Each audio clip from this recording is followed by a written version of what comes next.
There are several strengths and weaknesses that are associated with path goal theory, and the strength that I want to emphasize is the concept of follower motivation.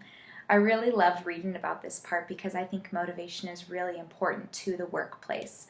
It's the concept of motivation really separates path goal theory apart from other leadership theories, which makes it pretty cool.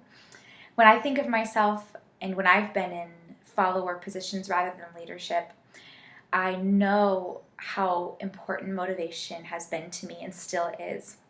Whether it is a extrinsic reward and I'm motivated by that, or an intrinsic motivation where I feel like I'm doing something important or of value, both of those contribute for me for positive work performance.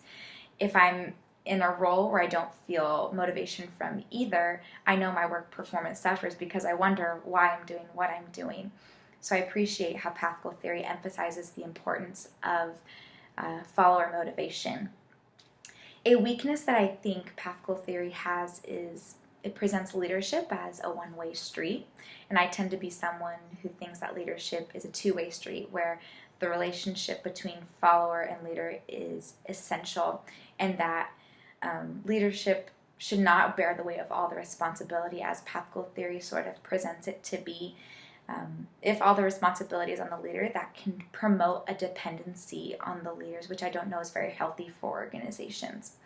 Because there may be times where your leader isn't present, and are you going to function well as an organization without your leader?